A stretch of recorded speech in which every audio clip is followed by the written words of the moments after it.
हर साल होलिका दहन के अगले दिन ही होली सेलिब्रेट किया जाता है, लेकिन इस साल होलिका दहन के अगले दिन होली सेलिब्रेट ना करके एक दिन का गैप है और अगले दिन होली सेलिब्रेट किया जा रहा है। बहुत सारे लोगों के मन में क्वेश्चंस हैं कि 18 को सेलिब्रेट किया जाए या 19 को सेलिब्रेट किया जाए, इसको थोड़ा डिटेल में बताइए। अब BA, BCom, BSc और MA, MCom करें विश्व की सबसे बड़ी यूनिवर्सिटी इग्नू से। सॉल्ड असाइनमेंट और गाइड बुक्स प्राप्त करें। संपर्क करें Mahakal computers, DAV college gate के सामने, सिवान। नमस्कार, आप देख रहे हैं समय सिवान। समय सिवान की टीम इस वक्त हसनपुरा नगर पंचायत में उपस्थित है। आज हमारे साथ हसनपुरा के सुप्रसिद्ध कर्मकांड ज्योतिष्य विशेषज्ञ वरुण मिश्रा जी उपस्थित हैं। आज हम इनसे बातचीत करेंगे होली को लेकर।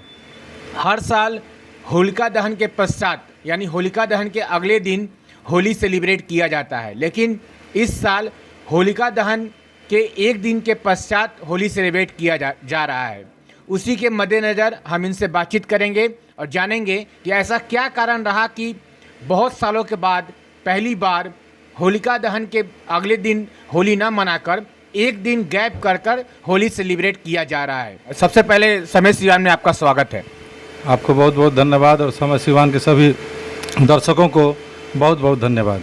ऐसा देखा गया है हर साल होलिका दहन के अगले दिन ही होली सेलिब्रेट किया जाता है, लेकिन इस साल होलिका दहन के अगले दिन होली सेलिब्रेट ना करके एक दिन का गैप है और अगले दिन होली सेलिब्रेट किया जा रहा है। बहुत सारे लोगों के मन में क्वेश्चंस हैं कि 18 को सेलिब्रेट किया जाए या 19 को सेलिब्रेट किया जाए, इसको थोड़ा डिटेल में बताइए। देखिए, होली जो है एक उत्सव है और जब आदिकाल से यह चलता आ रहा है।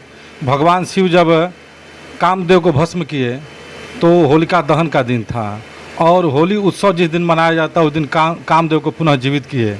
और दूसरी कथा यह है कि होलिका जो है प्रहलाद की जो बुआ थी वो उनसे संबंधित है।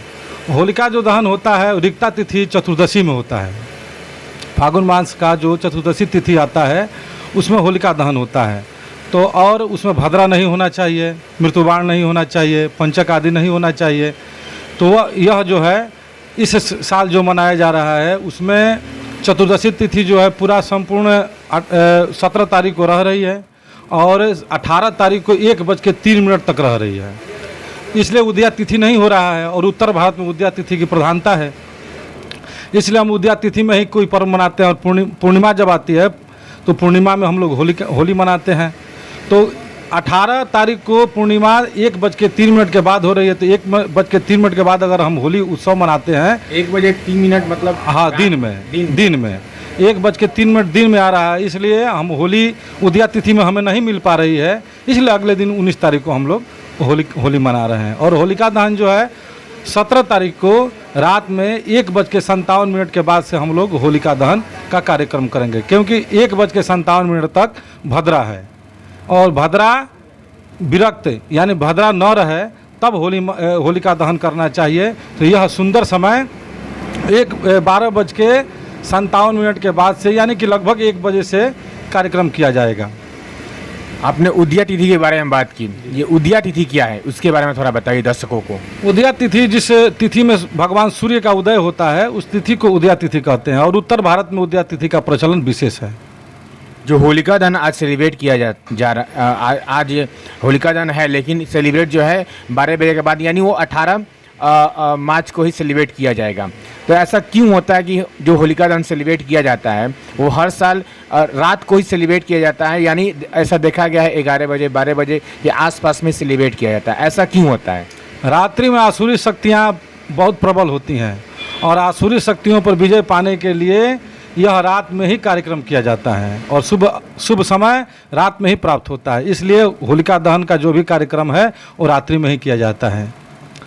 जो होली जो सेलिब्रेट किया जाता है तो शास्त्रों के अनुसार कैसे सेलिब्रेट करने का जो है होली का प्रावधान है, थोड़ा दर्शकों को बताइए ताकि वो अच्छे से होली सेलिब्रेट करें और सौहार्दपूर्ण जो है होली मनाएं। देखिए, होली कोई पर्व नहीं है, होली उत्सव है। होली में अनुष्ठान करना चाहिए, अपने घर पर पूजन करना चाहिए और उत्साह से संबंधित सभी कार्यों को करना चाहिए। होली में कोई ऐसा कार्य नहीं करना चाहिए जिससे कि पर्व उत्सव लांछित हो, जैसे मीन मांस खाना अभद्र बोलना, ये सब नहीं होता है। ये सब प्रचलन जो है गलत रूप से इसमें प्रवेश कर गया है और इस कुरीतियों से बहुत दूर होना चाहिए हम सबको और बहुत सावधान होकर इस पर्व को मनाना चाहिए, शुद्धता के साथ इस पर्व को मनाना चाहिए। भगवान कृष्ण जिस प्रकार होली मनाते हैं, भगवान शिव जिस प्रकार होली मनाते हैं, उस प्रकार होली मनाना चाहिए। होली पुष्प की होली होती है, रंगों की होली होती है, यह गोबर की होली होती है, जो गो जिसमें लक्ष्मी निवास करती है, गोबर जो है जिसमें लक्ष्मी निवास करते हैं उससे होली होती है। अन्यत्र ये जो है अपशिष्ट पदार्थों जो बेकार हो जाते हैं पदार्थ, उनसे होली नहीं होती है। इसलिए अच्छे ढंग से होली मनाना चाहिए और शुद्ध वस्तुओं का प्रयोग करना चाहिए। आपने होली को उत्सव के बारे में बताया। ऐसा देखा गया है कि होली में अधिकतर लोग मदिरा पान का सेवन करते हैं और उसको ऐसा बताया जाता है कि होली में मदिरा पान बहुत ही आवश्यक है। क्या आप इस विषय पर कैसे सोचते हैं? ऐसे तो मदिरा पान कहीं से उचित कभी भी नहीं है, लेकिन पर्व उत्सव में यह तो मान्य है ही नहीं। जो जिनमें आसुरी शक्ति अधिक होती है वो मदिरा पान करते हैं और जिन्हें आसुरी शक्ति ग्रहण करना होता है वह यह कार्य करते हैं। जबकि 4 मुहूर्तों में, पूरे वर्ष में 4 नक्षत्र मुहूर्त ऐसे आते हैं जो सिद्ध माने जाते हैं, उसमें होली का भी दिन है। और उस दिन जो मदिरा पान करेगा वह क्या कर रहा है, उसकी मानसिकता क्या है, उसका संस्कार क्या है, इसके बारे में तो कहना उचित नहीं है। आप हमारे चैनल के माध्यम से पूरे हसनपुरा नगर पंचायत के क्षेत्रवासियों के लिए क्या संदेश देना चाहते हैं, विशेषकर होली और शब बारात को लेकर? हम सबसे यही कहेंगे कि देखिए, यह पर्व, यह उत्सव जो है बहुत यानी भाग्यशाली जो होता है उसको मिलता है। अगर आप जीवन में जब तक जीते हैं तब तक ही आपको पर्व मिलता है। जितना आयु है आपकी उसमें 5 वर्ष बचपन का और 5 वर्ष बुढ़ापे का तो निकाल दीजिए और आप कुछ ही समय के लिए कोई पर्व पाते हैं। इसलिए जो भी पर्व मिले बहुत प्रेम से मनाएं और सबसे मिलजुल कर मनाएं। चाहे किसी का भी पर्व हो, यह हिंदुस्तान जो भारत है वो सभी जातियों का समन्वय है, एक माला है, एक पुष्प माला जिस पर अनेकों माला पुष्पों को गूंथ कर माला बनाया जाता है। उसी तरह यह भारत देश है, अनेक जाति के लोग यहाँ पर निवास करते हैं। अगर कोई पर्व एक साथ पड़ जाए तो यह तो बहुत उत्तम है। सभी अपना पर्व मना रहे हैं, उसमें सबको एक दूसरे का सहयोग करना चाहिए। मैं यही आपके चैनल के माध्यम से कहूँगा। तो ये थे हमारे साथ वरुण मिश्रा जी, जो पूरे हसनपुरा नगर पंचायत के आचार्य, कर्मकांड और ज्योतिष से विशेषज्ञ हैं, काफ़ी प्रसिद्ध हैं। मैं स्वराज कुमार और मेरे सहयोगी विकास कुमार, बहुत बहुत धन्यवाद।